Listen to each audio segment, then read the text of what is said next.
तो मध्य प्रदेश के उज्जैन में स्थित महाकालेश्वर मंदिर ये सिर्फ ईंट और पत्थर से बना कोई ढांचा नहीं है, बल्कि ये आध्यात्मिक ऊर्जा, पुराने रहस्यों और कुछ ऐसी हैरत अंगेज घटनाओं का केंद्र है जिन्होंने सदियों से बड़े बड़े इतिहासकारों और वैज्ञानिकों का दिमाग चकरा दिया है। आज के इस एक्सप्लेनर में हम सीधे उन गहरे रहस्यों की तह तक जाएंगे जो समय और मौत की सीमाओं से कहीं आगे के हैं। एक ऐसा सफर जो हमारी आम धारणाओं को बिल्कुल पलट कर रख देगा। अब गहराई में उतरने से पहले जरा इन सवालों पर गौर करते हैं।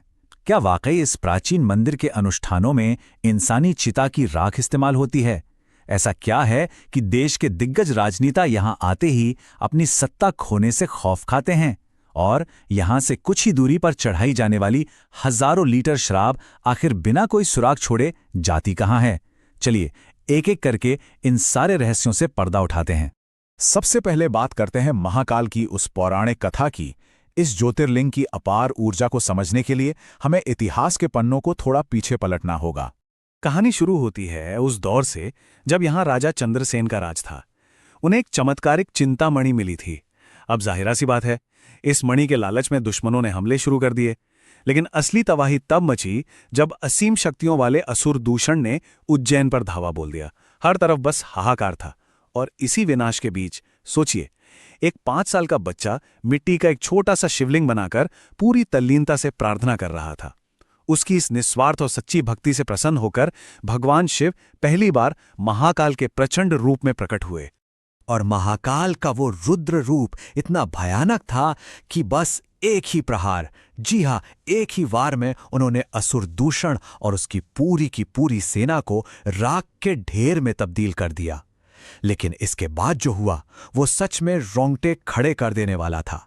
भगवान शिव ने उसी राख से अपना श्रृंगार किया और बस यहीं से भस्म से श्रृंगार करने की उस रहस्यमयी परंपरा की शुरुआत हुई जो आज भी जस की तस निभाई जाती है। अब पौराणिक कथाओं की दुनिया से थोड़ा बाहर निकलते हैं और आज के समय की एक बेहद खौफनाक और अजीबोगरीब सच्चाई का विश्लेषण करते हैं। राजनेताओं का खौफ। दरअसल उज्जैन में सत्ता को लेकर एक अलिखित नियम चलता आ रहा है। मान्यता यह है कि महाकाल ही यहाँ के इकलौते राजा हैं और एक म्यान में 2 तलवारें तो रह नहीं सकती, यानी एक नगर में 2 राजा रात नहीं गुजार सकते। अगर हम दर्ज की गई घटनाओं को देखें तो पूर्व प्रधानमंत्री मोरारजी देसाई यहाँ रात में रुके थे और अगले ही दिन उनकी सरकार गिर गई। कुछ ऐसा ही पूर्व मुख्यमंत्री बीएस येदियुरप्पा के साथ भी हुआ, जिन्हें यहां रुकने के 20 दिन के भीतर ही इस्तीफा देना पड़ गया। हालांकि 2023 में वर्तमान मुख्यमंत्री मोहन यादव ने खुद को महाकाल का बेटा बताकर इस धारणा को चुनौती दी और वो रुके भी। खैर, बिना किसी राजनीतिक पक्षपात के देखा जाए तो ये घटनाएं, चाहे संयोग हों या कुछ और, इस जगह के रहस्य को और भी ज्यादा गहरा कर देती हैं। चलिए अब मंदिर की सबसे बड़ी पहचान और सबसे चर्चित अनुष्ठान यानी भस्म आरती की सच्चाई की ओर बढ़ते हैं। हर दिन सूरज की पहली किरण से भी बहुत पहले, ठीक सुबह 4 बजे, इस वक्त मंदिर का माहौल एक अलग ही, एक बहुत ही अलौकिक ऊर्जा से भर जाता है।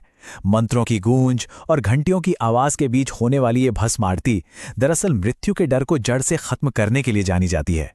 लेकिन यहाँ सबसे बड़ा सवाल उस भस्म यानी उस राख को लेकर है जिसका इसमें इस्तेमाल होता है। और यहीं पर एक बहुत बड़ी गलतफहमी को दूर करना जरूरी है। देखिए, एक तरफ प्राचीन मान्यता है जिसके मुताबिक अनुष्ठान के लिए किसी इंसान की पहली चिता की ताजी राख का इस्तेमाल होता था। सुनकर अजीब लगता है ना? लेकिन आज की वास्तविकता इससे एकदम उलट है। आज की भस्मारती में पूरी तरह से एक पवित्र वानस्पतिक मिश्रण का इस्तेमाल होता है। इसमें गाय के गोबर के साथ साथ पीपल, शमी और अमलतास की लकड़ियों की जलाई हुई राख शामिल होती है। तो वो चिता की राख वाली बात अब महज एक किंवदंती है। इन अनुष्ठानों से हटकर अगर देखें तो मंदिर की वास्तुकला और अंदरूनी ढांचा भी अपने आप में कुछ ऐसे राज समेटे हुए हैं जो इसे पूरे भारत में बिल्कुल अनोखा बनाते हैं। जैसे कि भारत के ज्यादातर शिवलिंग उत्तर दिशा की ओर मुख किए होते हैं, लेकिन महाकालेश्वर इकलौता ऐसा ज्योतिर्लिंग है जो दक्षिणमुखी है। अब इसका मतलब क्या है? दरअसल दक्षिण दिशा को मृत्यु का द्वार माना जाता है। ऐसे में इस दिशा की ओर मुख होने का सीधा सा अर्थ है कि स्वयं महाकाल एक ढाल बनकर खड़े हैं और हर तरह की नकारात्मक और बुरी शक्तियों को भस्म कर रहे हैं। और सिर्फ वास्तुकला ही नहीं, यहाँ की परंपराएं भी हैरान करने वाली हैं।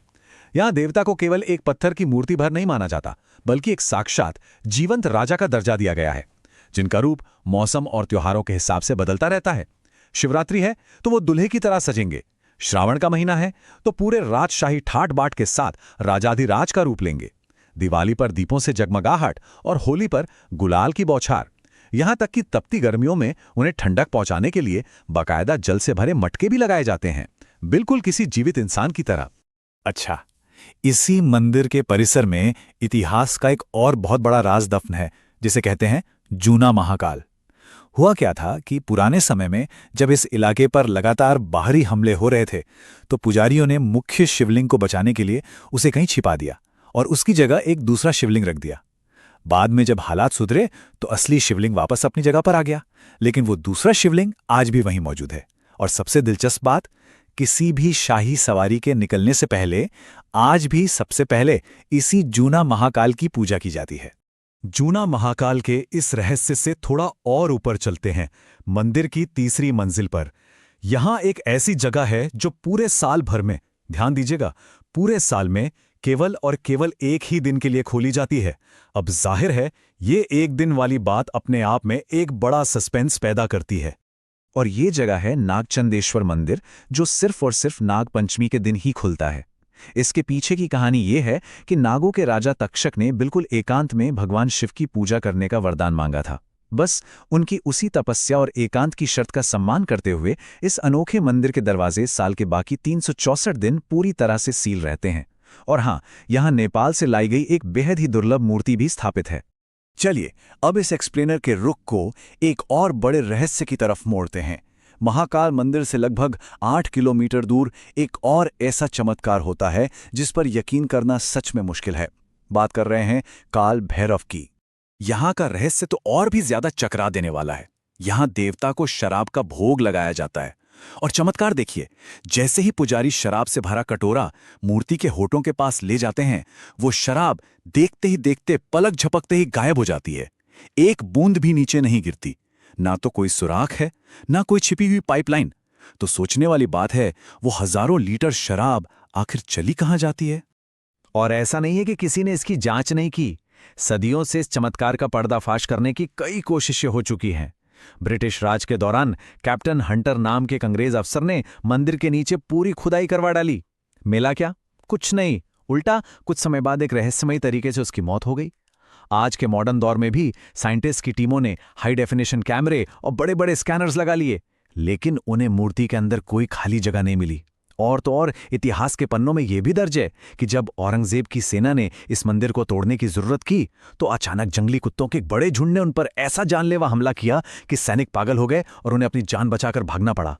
तो अंत में काल भैरव की ये अनसुलझी पहेली और महाकाल के ये सारे रहस्य हमें एक बहुत ही गहरे सवाल पर लाकर खड़ा कर देते हैं। क्या ये सब चीजें केवल सदियों से चली आ रही परंपराओं का कोई मनोवैज्ञानिक भ्रम है, या फिर वाकई उज्जैन की इस प्राचीन धरती के नीचे कोई ऐसी आदिम और अलौकिक शक्ति काम कर रही है जिसे हमारा आज का आधुनिक विज्ञान अभी तक समझ ही नहीं पाया है? ये एक ऐसा सवाल है जो हमारे तर्क की सारी सीमाओं को तोड़ देता है, सोचने पर मजबूर कर देता है कि शायद कुछ रहस्य ही रहें तो बेहतर है।